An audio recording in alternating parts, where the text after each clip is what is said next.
Bapak-bapak, ibu-ibu, salam Pancasila. Bapak-bapak, ibu-ibu yang melihat video saya ini, tolong jangan lupa subscribe, like, dan di-share. Sifatnya gratis. Saya akan mengomentari pada hari Minggu tanggal 19 Desember tahun 2021 ini, yaitu Undang-Undang Perampasan Aset tidak ditanggapi DPR. Presiden mendesak DPR untuk membuat undang-undang perampasan aset, tetapi DPR diam saja. Dalam arti DPR menolak pembuatan undang-undang perampasan aset tersebut. Seharusnya DPR menyambut baik pembuatan undang-undang perampasan aset untuk merampas aset para pejabat yang melakukan perbuatan korupsi dan menagih hutang ke BLBI.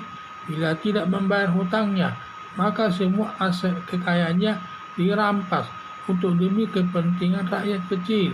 Semua itu untuk rakyat, tetapi ini justru menolaknya, tidak sesuai dengan fungsinya sebagai wakil rakyat. Padahal negara untuk merampas merampas aset tersebut untuk kepentingan rakyat kecil, digunakan nanti untuk membangun di segala bidang untuk menciptakan kesejahteraan masyarakat secara umum.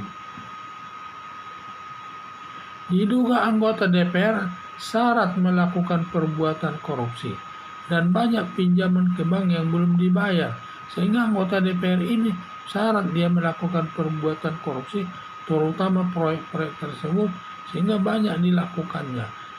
Dan demikian juga, itulah mungkin mereka banyak juga melakukan hutang kepada bank negara, yaitu seperti BLB dan lain sebagainya, tetapi tidak mau membayarnya. Itu mungkin dugaannya mereka tidak akan membayarnya tersebut, sehingga Presiden Joko Widodo akan membuat undang-undang perampasan aset negara untuk menyita semua harta kekayaan pejabat siapapun yang melakukan perbuatan korupsi. Kalau dia nanti melakukan perbuatan korupsi, maka semua harta kekayaan dikorupsi tersebut akan disita oleh negara. Demikian juga orang-orang yang meminjam uangnya dari BLBI yang belum bayar sampai 20 tahun belum dibayar, mungkin semua asetnya akan dirampas oleh negara. Bila dibuat undang-undang perampasan aset negara, semua harta kekayaan anggota DPR bisa dirampas untuk negara, berakibat menjadi orang miskin. Diduga ini alasan penolakan pembuatan undang-undang perampasan aset negara, karena anggota DPR ini sudah terbiasa hidup mewah, tiba-tiba langsung jatuh miskin. Ada mungkin yang merasa takutkan. Sudah terkenal lembaga DPR ini paling tinggi tingkat korupsinya dari semua lembaga negara pemerintah.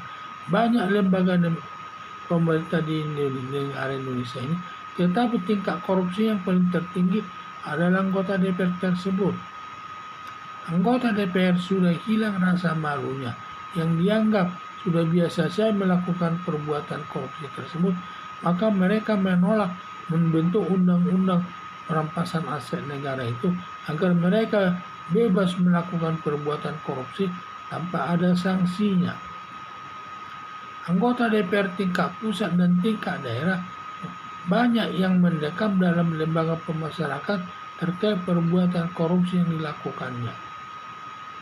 Harapan saya, bila DPR tidak menanggapi pembuatan undang-undang perampasan aset negara, lebih baik Presiden Joko Widodo mengeluarkan peraturan pemerintah pengganti undang-undang atau Perpu tentang perampasan aset negara dan sama tingkatannya dengan undang-undang dalam merampas aset negara sebagai landasan hukumnya. Jadi inilah saya, Presiden Joko Widodo ini ingin membuat undang-undang perampasan aset karena tujuannya untuk mengambil semua uang-uang negara yang diambil oleh orang-orang tertentu, baik dia melakukan perbuatan korupsi, baik dia meminjam uang dari bank BLBI yang belum dibayar, semua akan disita, dirampas. nantinya akan digunakan untuk kepentingan rakyat. Hanya saja disesalkan Presiden ingin membuat undang-undang perampasan aset negara, tetapi anggota DPR tidak diam saja, tidak ada. Seakan-akan dia menolak, karena dia mungkin akan terjadi nanti perbuatan-perbuatan korupsi dan mereka sendiri bisa terkena atas undang-undang perampasan aset negara tersebut. Karena anggota DPR ini terkenal sangat syarat melakukan perbuatan korupsi dan juga diduga mereka banyak melakukan utang negara seperti Bansud, Ketua DPR, dan juga Fadil Muhammad, sampai dia punya hutang kepada BLBI sebesar 130 miliar, tetapi sampai sekarang belum dibayar. Mungkin inilah niat mereka, ketakutan mereka semua, nanti aset-aset dari anggota DPR tersebut bisa dirampas untuk negara, yang berakibat nanti mereka jadi miskin.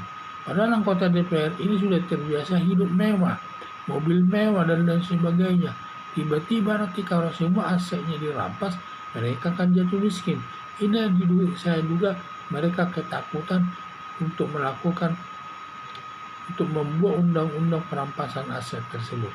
Jadi harapan saya bila DPR tidak menanggapi pembuatan undang-undang perampasan aset, lebih baik Presiden Joko Widodo mengeluarkan peraturan pemerintah pengganti undang-undang atau Perpu tentang perampasan aset dan sama tingkatannya dengan undang-undang dalam merampas aset sebagai landasan hukumnya. Sekian dan terima kasih.